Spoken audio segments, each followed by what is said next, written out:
L'homme ne vivra pas de pain seulement, mais de toute parole qui sort de la bouche de Dieu. Voici votre moment de méditation quotidienne.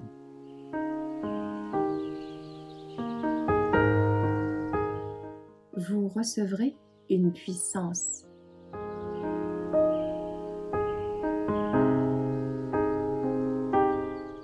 Des femmes préparées pour le bien de l'humanité. Le 23 juillet. Plusieurs Samaritains de cette ville crurent en Jésus à cause de la parole de la femme qui rendait ce témoignage. Il m'a dit tout ce que j'ai fait.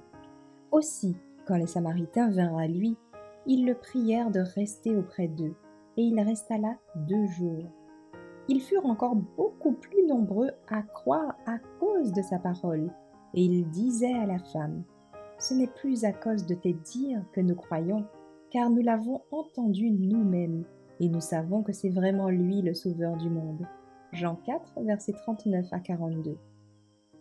Les femmes peuvent accomplir une bonne œuvre pour Dieu, si elles veulent en premier lieu apprendre l'indispensable leçon de l'humilité à l'école du Christ.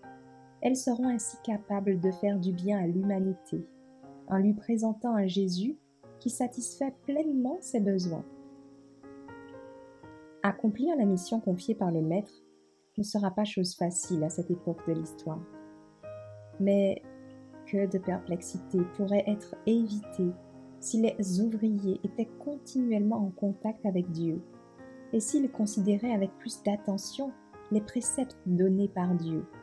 Il dit, « Ainsi, nous qui sommes plusieurs, nous formons un seul corps en Christ, et nous sommes tous les membres les uns des autres. Mais nous avons des dons différents selon la grâce qui nous a été accordée. Si c'est la prophétie, que ce soit en accord avec la foi, si c'est le diaconat, que ce soit dans un esprit de service, que celui qui enseigne s'attache à l'enseignement, celui qui exhorte à l'exhortation, que celui qui donne le fasse avec simplicité, celui qui préside avec empressement, celui qui exerce la miséricorde avec joie. » Romains 12, versets 5 à 8. Ce sujet exige une réflexion critique et sérieuse.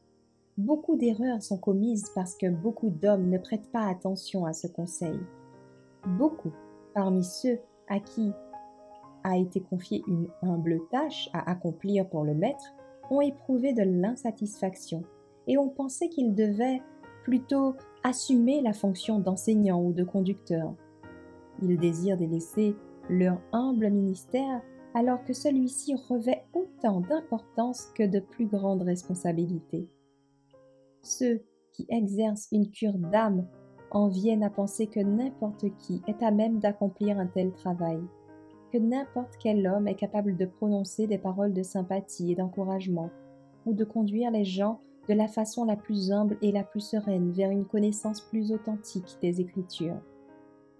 Mais c'est une tâche qui exige plus de grâce, plus de patience et une somme de sagesse en perpétuelle croissance.